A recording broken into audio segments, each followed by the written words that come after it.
অব্যয়ীভাব সমাস। অব্যয়ীভাব সমাস বলতে এর নামকরণ থেকে কিন্তু একটা সংজ্ঞা দাঁড় করানো যায়। কীরকম সেটা? আমরা দেখতে পাচ্ছি এখানে অব্যয় নামে একটি শব্দ রয়েছে, যেটি পরবর্তীতে অব্যয়ীভাব নামে একটা শব্দ গঠন করেছে। সুতরাং এটা বোঝা যেতে পারে যে অব্যয়কে কেন্দ্র করে আমরা যেই সমাস পেতে পারি তাকেই বলা হয় অব্যয়ীভাব সমাস। আমরা আক্ষরিকভাবে যে সংজ্ঞাটি এখানে পেলাম সেটি কিন্তু অব্যয়ীভাব সমাসের মূল সংজ্ঞা, অর্থাৎ এটি ব্যাকরণিক সংজ্ঞা। এই ব্যাকরণিক সংজ্ঞায় আরও দুটো জিনিস বলা হয়ে থাকে, সেটি হচ্ছে পূর্বপদে এখানে অব্যয় যোগে সমাস নিষ্পন্ন হয়, আর এখানে অব্যয়ের অর্থটাই প্রধান রূপে প্রতীয়মান হয়। অর্থাৎ অব্যয় যোগে নিষ্পন্ন সমাসে যদি অব্যয়ের অর্থই প্রধান রূপে প্রতীয়মান হয় তাহলে আমরা বলবো তাকে অব্যয়ীভাব সমাস। উদাহরণ দেওয়া যাক। আমাদের সামনে দুটো উদাহরণ রয়েছে। একটি হচ্ছে কণ্ঠের সমীপে, যেটার সমান চিহ্ন দিয়ে বলা হচ্ছে উপকণ্ঠ, এবং সমুদ্র থেকে হিমাচল পর্যন্ত, অর্থাৎ এখানে যে চারটি পদ রয়েছে সেই চারটি পদকে একত্রিত করে আসমুদ্র হিমাচল নামে একটি শব্দ গঠিত হয়েছে। এবং এখান থেকে আমরা আরেকটু লক্ষ্য করলে একটা বিষয় খুঁজে পাব, সেটি হচ্ছে যে আমাদের ব্যাস বাক্যে এই উপ কিংবা এই আ নামক কোনো শব্দ কিন্তু উপস্থিত ছিল না, কিন্তু তবু আমরা একে সামনে নিয়ে এসেছি। কেন সেটি নিয়ে এলাম?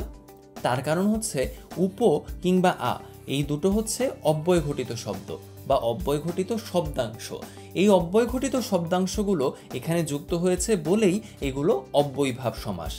আমরা এভাবে যখন সমীপে বোঝাই, অর্থাৎ কণ্ঠের নিকটে আমরা বুঝিয়ে থাকি, তখন এরকম উপ অব্যয় শব্দাংশটি ব্যবহার করে থাকি।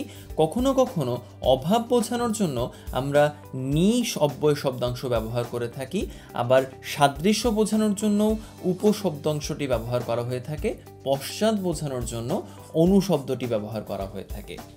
পরিষ্কার হচ্ছে কি? আমরা আরেকটু চিন্তা করি।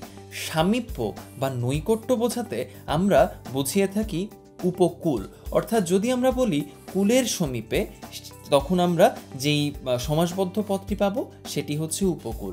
একইভাবে আমাদের প্রথম উদাহরণটিতে আমরা দেখেছি কণ্ঠের সমীপে বলা হচ্ছিল উপকণ্ঠ, এখানে নৈকট্য বোঝানো হয়েছে। আবার একইভাবে যদি অভাব বোঝানো হয়ে থাকে তাহলে কি হবে? যেমন আমিষের অভাব, একে বলা হচ্ছে নিরামিষ। এখানে কোন অব্যয় শব্দাংশটি যুক্ত হয়েছে?